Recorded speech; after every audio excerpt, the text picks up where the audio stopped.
Hello, everybody. I am going to talk about Impressionism and Post-Impressionism. I'm going to stop when I get through that part of the chapter because that is where our test um, that's where our test goes to. So I will, fill in the blanks, the rest of it in another video in the future. So we're going to get right into this. This is Whistler's Nocturne in Gold, in Black and Gold. He gave it two names. He called it the Nocturne in Black and Gold and the Falling Rocket. Um, a nocturne means a night scene, and you can see that this looks pretty different than anything else we've been looking at. Um, Whistler gives it a context, though. He calls it the falling rocket, which means, fireworks. So you can see all of this, trickling light as if they've just exploded and they're coming down. And you can barely make out if this is water here with a reflection here of this, whatever this is, and the smoke probably from the fireworks. And if these are, shadowy figures or something, nothing seems very finished. There's no edges to things. It's what we would call abstract, but this is, of course, before there was such a thing. Whistler's dipping his foot into modern art with this. And he displayed this. This was an exhibit, and he got scathing reviews. And one art critic, John Ruskin, who was a very famous art critic and wielded a lot of power, um, said that he had charged 200 guineas for flinging a pot of paint in the public's face. He sold the painting for 200 guineas. And when Ruskin wrote this and published it in the newspaper, Whistler actually sued him for slander. And so Ruskin asks him, how long did it take you to paint it? And he says, half a day. And the lawyer says, you're charging 200 guineas for a half day's work? And he says, no, I'm charging for the experience of a lifetime. And his point is, of course, that, this is a trained art. Just because you can't see it doesn't mean, it's not art. Just because you can't see the subject as clearly as you would like to, like at the salon or the academy. My experience has led to this. Sort of like the first time an artist has said, I can make art anything I want it to be. It is art if the artist says it's art, and this is the first time we have seen this. Um, and he coined the phrase "art for art's sake." And this is very modern. This is how we think about art, and of course, it was very radical at its own time. So Whistler, he won the trial.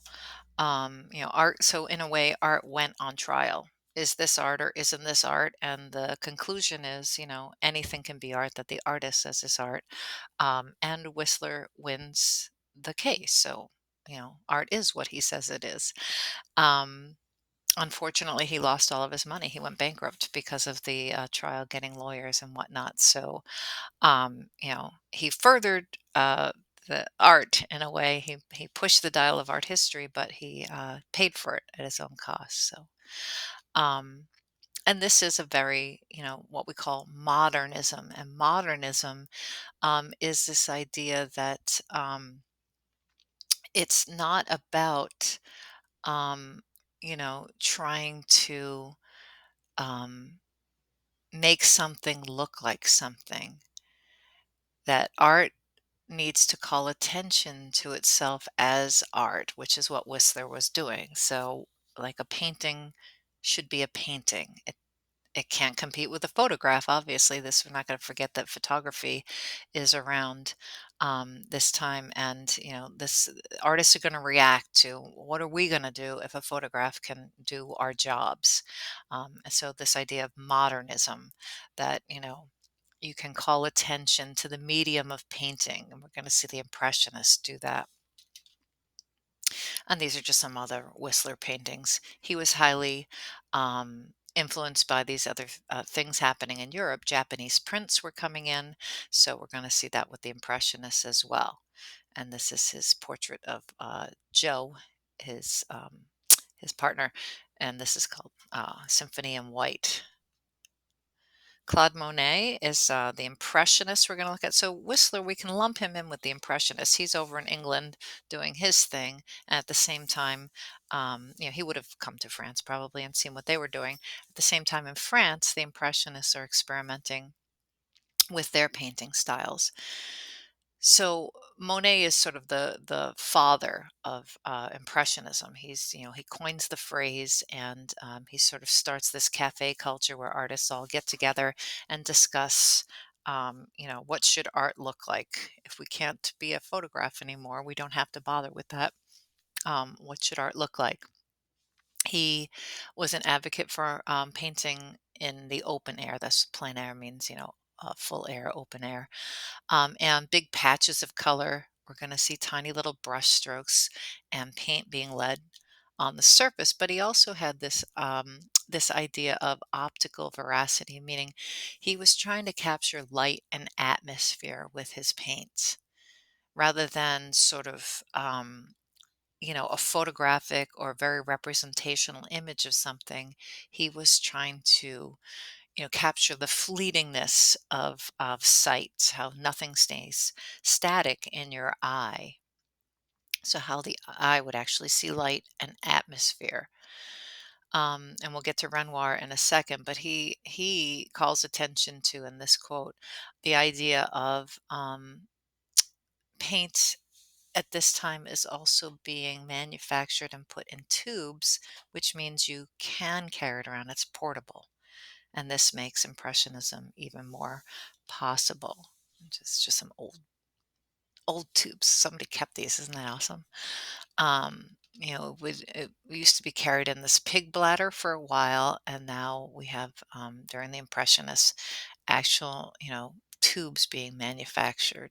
So this makes it possible to go out and set up your easel, or as in this Manet painting, yes, the same Manet from the last chapter, who befriends the Impressionists and actually experiments with the style. You can see here he's painting very much like Renoir or Monet. He was friends with them.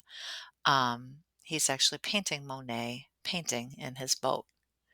So Manet himself would have been painting outside, painting Monet in his boat. I don't name these people. They're just a coincidence that they have very similar French names, Monet and Manet. If it's easier to remember, the A comes before the O, maybe is a way to think of it. Um, and we'll get back to Manet, who really does sort of find kindred spirits in the Impressionists. So Claude Monet puts this painting, Impression Sunrise, into a show, and an art critic calls this in a review.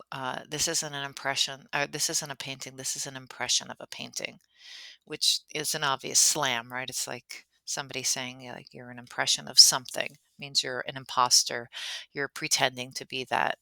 Um, and Monet takes it upon himself to start calling himself an impressionist to sort of get the better of it or to own it in a way.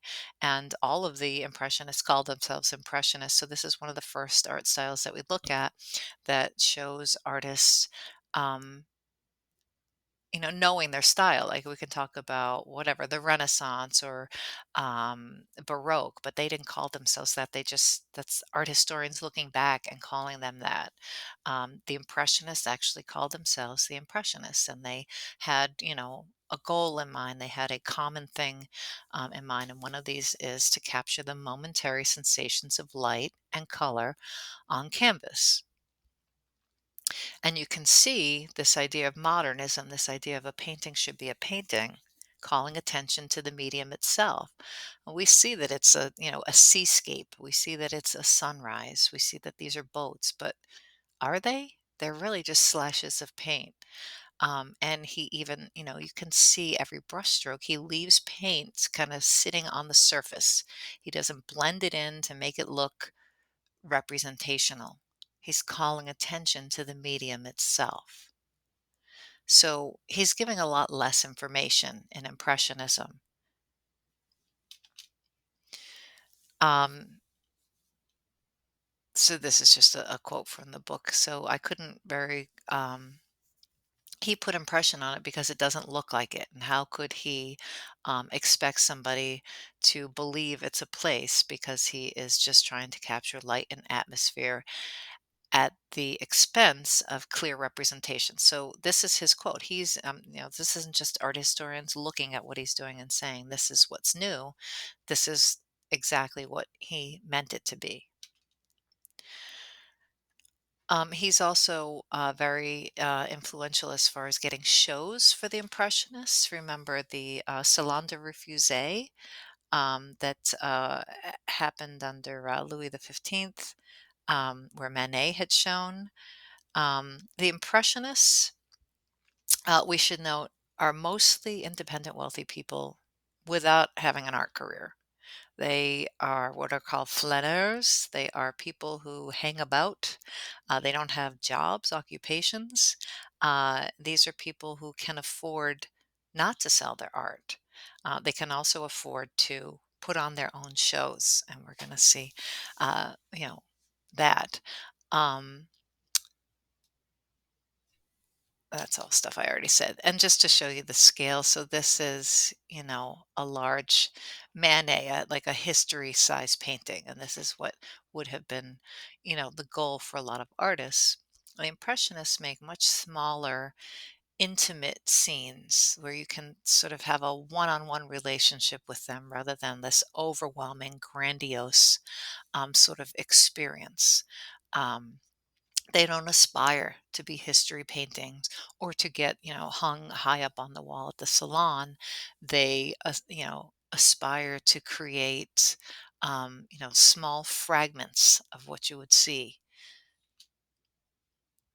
And Monet loved to study light at different times of day. He went to London and painted the London Tower. He has a whole series about this of all different times of day. This is his woman with parasol, so he's painting outside. This is a little bit more representational than, say, Impression Sunrise, but we can still see his trademark, tiny little brushstrokes, light, atmosphere. And this is the patchy color thing that he wrote about. Um, we see these giant, big areas of sort of just paint with some, paint sort of brush through it, real alla prima, all at once. Like if you kind of squint, it looks like a puzzle pieces. Everything's sort of just fitting together in big flat shapes. Monet liked to challenge himself. He thought, okay, light and atmosphere. Well, this is the age that people are starting to travel more and more by the steam engine. And he went down to the train station and painted, trying to capture not just the light and atmosphere, but this, sensation of smoke as well.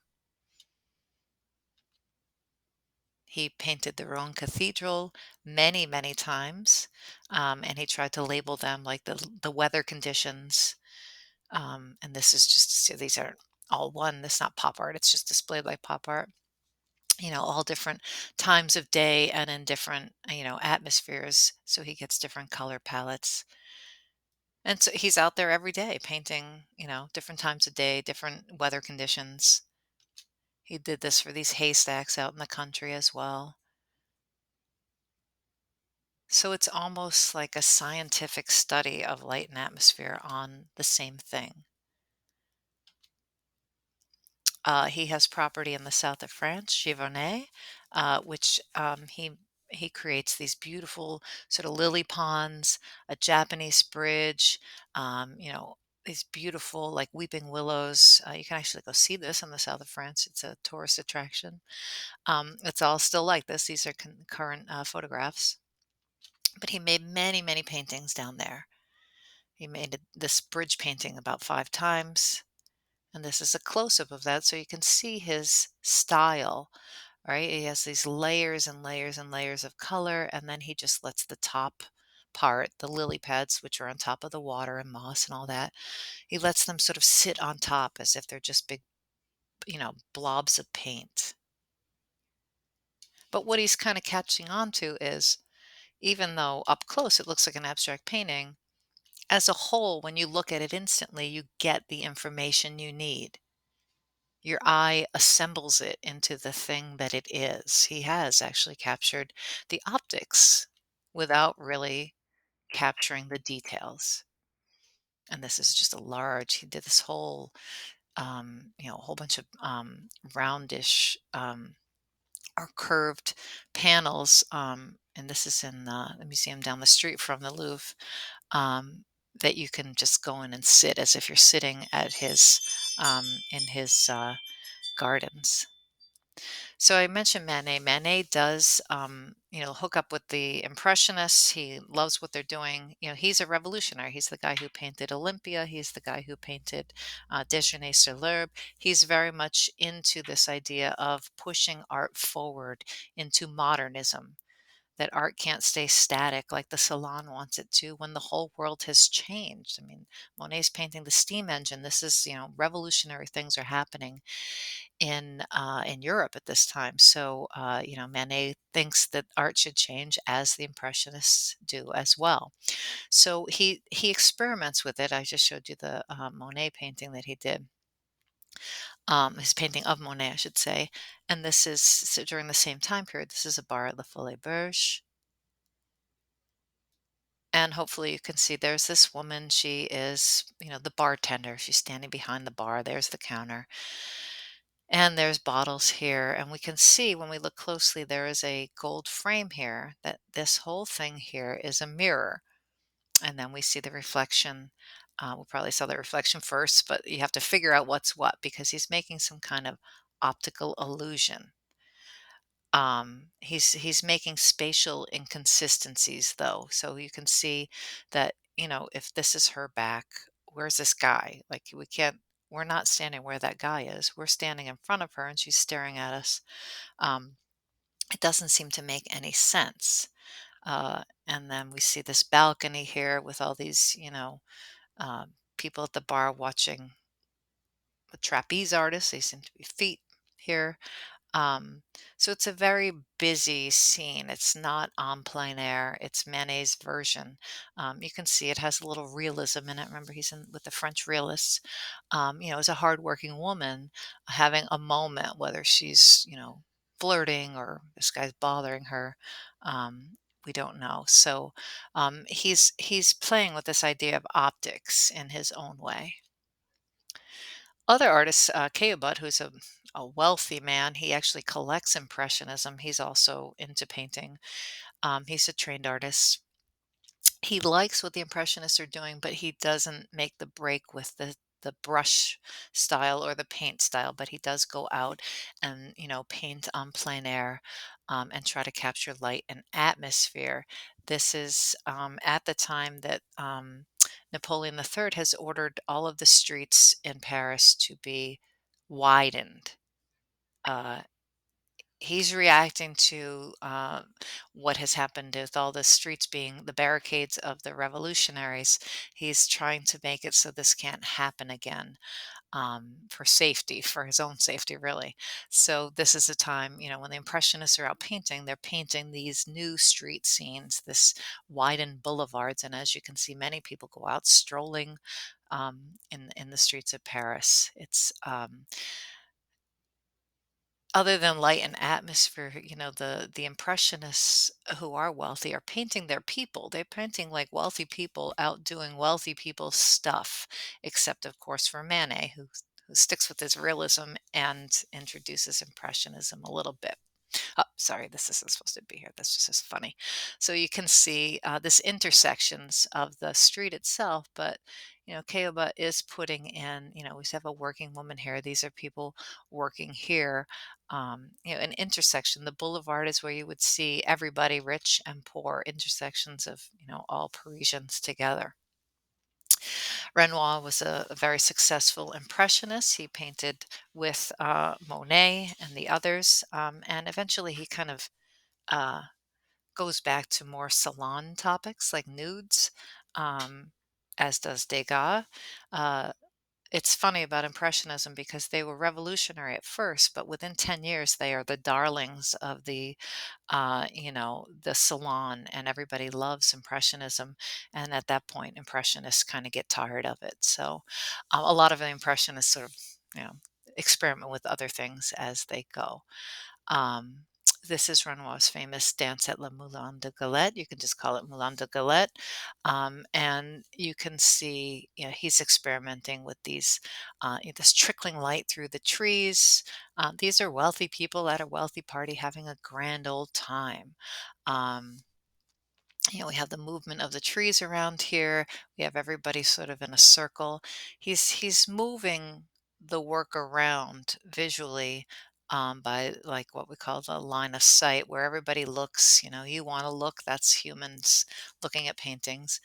But he's also using this light to create all this sort of wonderful movement. Um, and I didn't crop this slide. I'm going to point this out, that the Impressionists. Um, are not trying to compete with the photograph. If anything, they're being highly influenced by photography. We can see that Renoir has made the decision to cut off parts of the people. We know that in a painting, you adjust the scale to fit everybody. This isn't an accident. There's no, um, you know, uh, photo bombing that this kid has just run in this. This is a purpose decision that we see the Impressionists saying, well, we've seen snapshots, why can't painting do that? If we're just calling attention to a painting as just paint, why does it have to be all posed? Why does everybody have to be static and stay in one place in the frame, the picture frame? And this is just another one of his boating parties. He'd like to show rich people having wonderful lives. That's a cute little dog there. And as I said, he eventually he keeps his choppy brushstroke, but he goes back to very academic topics. Um, for good or bad, I'm not going to judge him. This is Degas, another famous impressionist. He helped to um, push it forward, but he didn't show a lot. He was very wealthy as well, so he didn't really need to sell his work. He liked to go to the ballet. He liked to paint ballerinas practicing. He liked the horse races. He liked very active paintings. Um, so at this rehearsal, you can see that he's doing the same thing as Renoir. He's cutting off. I mean, this girl's just like half a face here. He's cutting people off, and it seems awkward. Like this stairway is really blocking most of the people. See some legs flying down here, coming down the stairs. Nobody's posing for him. This is like a snapshot. It's a moment, it's an instant moment. It's a quick impression of what he's seeing. So he's not bothering to sort of compose it. He's actually left all this negative space right here in the center, and everybody's kind of like around the edges of the painting. The other thing he's doing is he's tilting the picture plane so that the floor is way up here. And this we're going to notice because this is the being inspired by Japanese prints, which are coming into Europe at the time. This is his tub. You can see this is a very similar scene to a Japanese print that he would have seen. This weird angle here. I'm also going to point out that Degas used pastel, which is a type of chalk um, that you would use for um, usually an underpainting or an underdrawing, but he's using it here as a finished medium. And this is new. He's experimenting, same brush strokes or strokes of the pencil here, but a whole different medium. And that's just one that I really like. Mary Cassatt, also influenced by Japanese prints. Mary Cassatt is a wealthy American woman who moves to Paris and starts painting with the Impressionists. She becomes very good friends with Degas and Berthe Morisot. And you can see she's doing also this strange angle looking down, but the floor is tilted up. Mary Cassatt often painted women and children because that is her world. That is where she's allowed to go and paint. But she's not, I don't know, what's the word, fluff or light. People often see her work as like very domestic or not as good as maybe what the men were doing. She did have her moments of sort of questioning things in art. You see, this woman is watching the opera, but this guy is watching her. So she's calling attention to this idea of the male gaze. Who looks at who? Who is art for? Bertha Morisot is another female impressionist. This is her Summer's Day. Uh, and I always think Bertha Morisot was doing something even more than a lot. She was much more like Monet. She really did like to see the paint on the canvas. She really did leave her brushstrokes visible. And you can see that she has these big patches of color. This is like, five different brushstrokes to make a coat, one brushstroke to make a hat. This like everything's just so instant. You don't really, it's just big layers and globs of paint. And of course, she painted women and children too, because that's what you can get. This isn't in your book, but this is a great example. I mean, this little girl's like swimming in alla prima paint. We're not going to cover him, Lautrec, but if you're in graphic design, you should probably look him up. He is one of the first artists to make poster art or raise poster art to the level of fine art. So, graphic design as fine art. He's a very interesting character, too. All right, post-impressionism are four artists that we look at who are grouped together because they all did something experimental in art. They don't have a style like the Impressionists. They're not meeting. Van Gogh and Gauguin will meet, but they're not a group of people together. They're just the people who were working after post-impressionism individually, but at the same time. And each of them, because of their newness, helps to usher in the age of modern art. So we start with Seurat. This is his Sunday at La Grande Jatte. And you can see he's using dots instead of little brush strokes. He does have a little bit of impressionism going on here. But all these little dots, it's like stipple, but all together. And this is giant canvas. This is in the Art Institute. Whoops, let me go back. This is called pointillism or divisionism, he called it.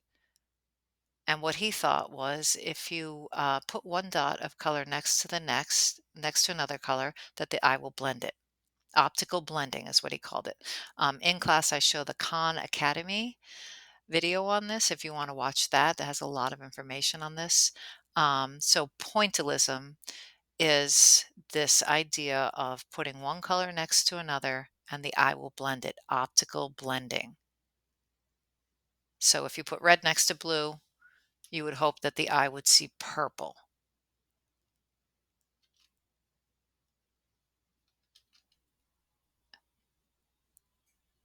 Paul Cézanne is another impressionist we look at.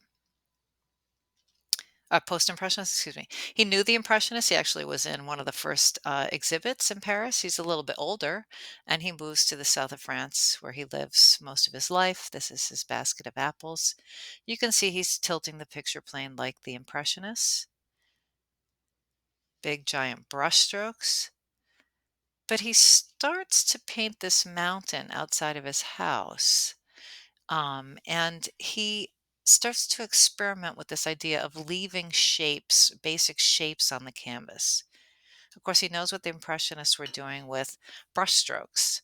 So instead of tiny little brushstrokes, he is using, sort of like the side of his brush to make big flat brushstrokes and just leave them as shapes like triangles or cubes. He believed to get back to nature, and he painted this mountain, Mount Saint Victoire, from his window over and over again, many scenes over time. And he considered the whole thing a motif, as if the whole project was one big study, very similar to what Monet had been doing. And he broke his subjects into basic shapes. So instead of something fleeting, he wanted to make it something more solid, like a real shape rather than tiny little brush strokes. So let's go back and look at that. If you can see now, all these boxes and boxes, he's trying to solidify the form rather than make it sort of like fading away. And that's a quote from him. Everything in nature takes from the cylinder, the sphere, and the cone. If you take a drawing class, basic shape approach is the way to go. Usually I teach like the figure or the face. It's just a bunch of basic shapes put all together. And here you can see his another Mount Saint Victoire, and that's an actual picture of the mountain itself. And you can see where he kind of gets this. We see all these triangles and all this. And we're going to recall Cezanne when we get to Picasso, because Picasso would fall in love with all of this, including his large bathers. So he's trying his hand at academic topics here, like things the salon, but you can see the influence of the Impressionists, and then these big cubes and rectangles and things. The next post-impressionist is Vincent van Gogh, who has a very sad story, as you probably know a little bit about. Very early on, he becomes he wanted to be a pastor, and so the church gives him a church. And up north, he's a pastor, and this is where he has all these dark, very sort of sad paintings of the people who live there. These are the potato eaters. They are very poor up there, and Vincent van Gogh sort of internalizes all their problems and has a nervous breakdown. And the church says, this just isn't for you. We need somebody to help these people, not to be upset about their lives. So he goes to Paris, where his brother um, is an art dealer, and he owns like a gallery. So uh, this is the time of the Impressionists. Van Gogh says, "Oh, I want to be an Impressionist," and he starts painting. And he's not young then; he's in his late 20s, early 30s. Um, which is young, but at this time it's kind of late in the game to become something other than like what your career is already. So he starts painting, and he meets Gauguin in Paris, as a matter of fact, and he is not very successful. People thought he had something strange about his style. He added a little too much movement in his work. And he has another nervous breakdown. So his brother sends him to the south of France in Arles, where he lives. His brother puts him up. Theo supports him his whole life. You can see the tilted picture plane. We see the paint on top, but Van Gogh is doing something a little bit different. He's painting his own personal vision of the world, and that's sort of how he stands out, almost in an expressive way. If art can reflect somebody's life, it certainly does reflect Vincent's life, including everything he did and had in the south of France. This is his bedroom. This is his postman, who he painted more than once. Anybody he could get to paint, to sit for him in the town, he would paint. He painted the outside of the house, the inside of the house, the bar in the town, the everything he could paint. He painted. He painted many paintings a day. Sometimes he was a little bit manic. This is the night cafe, and he wrote in a letter to his brother this quote: "I've tried to express the terrible passions of humanity with red and green. Everywhere there is clash and contrast. Red and green are complementary colors." So he's using color in an expressive way. So that's something new in modern art, right? And he's also using line and movement in an expressive way. He's creating this very uh, kind of daunting, depressing feeling in this bar, which obviously these people are. And he painted many self portraits, including after he cut his own ear off, or part of his ear, after a fight with Gauguin. The next artist we'll look at, but we can see here, he's influenced by Japanese prints too. There's an actual Japanese print behind him there. His most famous painting is Starry Night, of course. This is a painting that is outside of the asylum where he was put after cutting his ear. He had a lot of mental health issues. And you can see the movement in the sky. Um, this is a cypress tree just waving there in the wind. We have the church here. Um, Van Gogh is Dutch, so he has this Protestant reminder of religion here. Um, this is always looked at as a very sort of serene painting, but really, it's a little. and knowing that he is in asylum at the time, we might read this a little bit differently. All these swirling things might be like anxiety or manic behavior. This is the wheat fields outside the asylum. These are the sunflowers. He painted these many times. So when he's in the asylum and he paints the asylum itself, the inside of the asylum, till eventually he shoots himself. He shoots himself in the stomach and he dies 3 days later. He actually, his last painting, he shot himself in this wheat field. So Van Gogh is looked at as somebody who, used brushwork and color in an expressive way. He is a post-impressionist. He's also looked at as, a very modern artist. He wasn't liked at his own time. He actually died penniless. He only sold one painting. His brother Theo was his art dealer. People didn't like his style at all, and actually nobody liked his style until, the early 1900s, or actually the 1920s or 30s.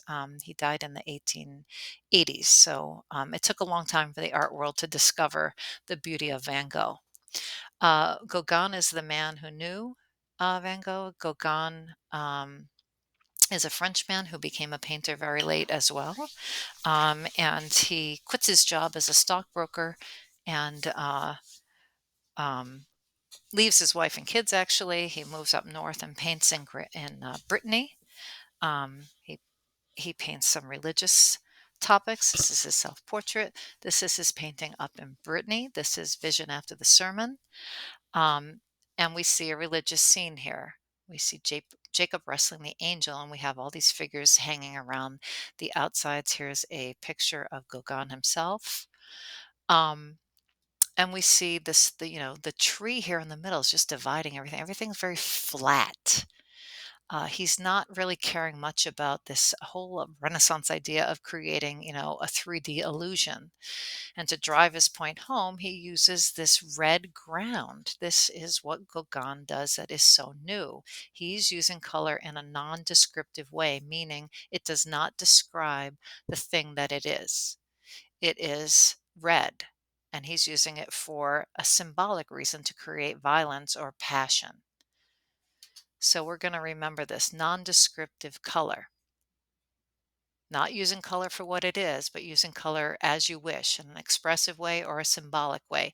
This is his yellow Christ, and I'm going to put this on our review sheet. Hint, hint. This